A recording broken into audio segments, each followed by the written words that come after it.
अचानक से भी कोई बंदा गिर पड़ता है वहाँ, ठीक है, तो अमूमन क्या होती है वहाँ भगदड़ मच जाती है, गिर गया गिर गया गिर गया। आप लोग क्या कहते हैं वहाँ भगदड़ नहीं मचानी है, जाना है उसको देखना एक्चुअली तो हुआ क्या है, ठीक है। भाई साहब क्या हुआ भाई साहब, ये कुछ नहीं बोल रहा है, कुछ नहीं बोल रहा मतलब है बेहोश है। इस कंडीशन में सबसे पहले क्या करनी है, मेडिकल में सूचित करनी है, एम्बुलेंस के लिए फ़ोन करना है, ठीक है। कोशिश ये करना है कि खुद ही फ़ोन नहीं करना है। सर ने पहले बताया केवल 5 मिनट का ही मौका मिलता है, यदि वो 5 मिनट आप फ़ोन करोगे तो 5 मिनट का मौका आप गवा दोगे। जो भी वहाँ साथी और मौजूद है वो फ़ोन करेंगे मेडिकल के लिए, आपने इसकी मदद करनी है। मेडिकल में फ़ोन कर दिया, अब हमें ये देखना है कि एक्चुअली से हार्ट अटैक आया या अन्य किसी कारण से गिर पड़ा हो, ठीक है। ये देखने के लिए जैसा कि साहब ने पहले बताया था, पल्स चेक करेंगे, इसे कहते हैं कैरोटिक पल्स, ये वाली। यदि ये पल्स हमें महसूस हो रही है, इसका मतलब इसका दिल है काम कर रहा है, अभी इसकी हार्ट काम कर रही है, इसमें CPR देने की जरूरत नहीं है, इसे हॉस्पिटल ले जाएंगे ठीक हो जाएगा। और यदि ये वाली पल्स नहीं मिली, इसका मतलब इसका जो हृदय है, हार्ट है, वो पंप नहीं कर रहा है, वो धड़कना बंद हो चुका है। इस कंडीशन में हम इसे CPR देंगे। CPR देने के लिए सबसे पहले कुछ बातों का ध्यान रखेंगे, जैसा कि सर ने पहले कहा, ये नहीं कि मशीन के पास है तो वहीं पे दे देंगे, ठीक है। उसके अलावा ये ध्यान देना है, जब जिसे आप CPR दे रहे हो उसके नीचे कोई चुभने वाली वस्तु नहीं होनी चाहिए। ऐसा नहीं उसके नीचे कोई नुकीली वस्तु हो, चुभने वाली वस्तु हो, आप ऊपर से कंप्रेस करोगे वो नीचे से और घायल होगा। उसके अलावा ये ध्यान देनी है, जो सरफेस है बिल्कुल प्लेन एंड हार्ड होनी चाहिए, ठीक है। यदि कभी घर में ऐसा होता है तो कभी भी सोफे पे या गद्दे पे CPR नहीं देना है, ठीक है। कार में कभी ऐसा होता है तो कार की सीट के ऊपर CPR नहीं देना है। इससे क्या होगा, नीचे गद्दा रहेगा, आप ऊपर से दबाओगे और नीचे दब जाएगा, जो हमारी कंप्रेशन है वो उसके हार्ट तक सही से नहीं पहुंच पाएगी, ठीक है। उसके अलावा हमें सबसे पहले आना चाहिए हार्ट को लोकेट करने का तरीका।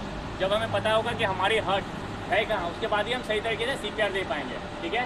हार्ट को लोकेट करने के लिए सबसे पहले हल्का सा उसके कमरे को रिमूव करना है। इसमें ध्यान ये देना है, यदि विक्टिम कोई महिला है तो उसके प्राइवेसी का भी ध्यान रखना है, ठीक है। रिमूव करने के बाद ये जो हमारे चेस्ट है इसके सेंटर में हड्डी होती है, आपको महसूस होगी, ठीक है। इसे स्टेनम कहा जाता है। जब स्टेनम से नीचे आओगे, सबसे नीचे जहाँ ये ख़त्म होता है, इसे कहा जाता है जाइफाइड प्रोसेस। जाइफाइड प्रोसेस इसे 2 उंगली ऊपर, जो भी आपका मास्टर हैंड है, राइट या लेफ्ट, उसे कुछ इस तरफ प्लेस करना है, यू पोजिशन बनानी है, उसे यहाँ से यूँ लॉक करना है, ठीक है। ध्यान ये देना है कि जो हाथ है, हमारी एल्बो है, इसमें हम नहीं होनी चाहिए, बैंड नहीं होनी चाहिए, ऐसे ऐसे नहीं होनी चाहिए।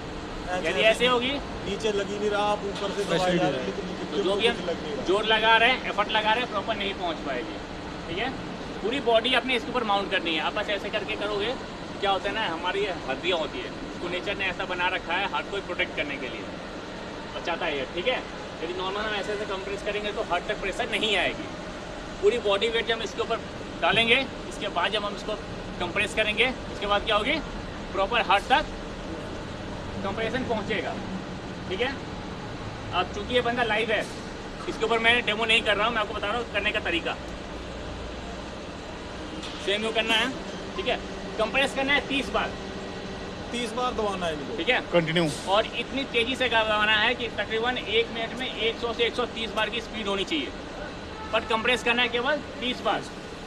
30 बार कंप्रेस करने के बाद क्या करेंगे, हम इसको माउथ टू माउथ वेंटिलेशन देंगे। जैसे कि यहाँ से किसी ने कहा था कृत्रिम सांसें देनी है, क्योंकि इसकी सांसें भी बंद हो रखी है।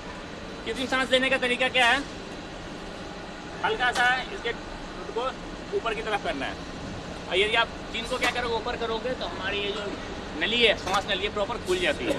नीचे की तरफ हो तो नहीं खुलती है, खुल जाती है। उसके बाद क्या करना है, इसके नाक को बंद करना है, नाक को बंद करना है, वो मुँह को खोलना है, ठीक है।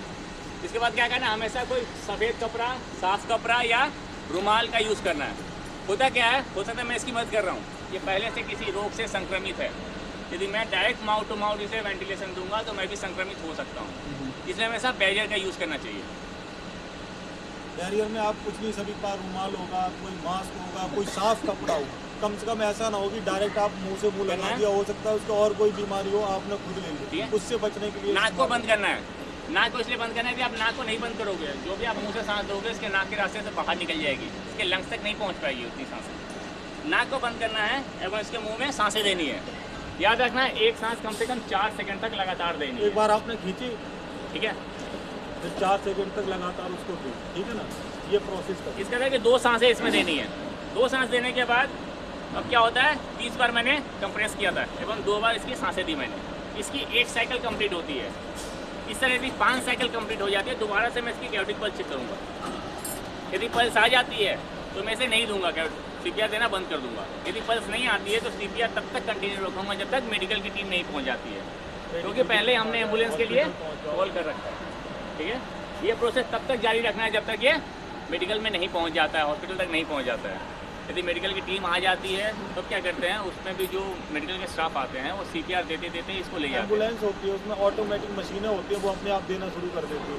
फिर उनके हाथ में दे दिया तो वो क्या धीरे धीरे करके उसको हॉस्पिटल तक ले जाएंगे।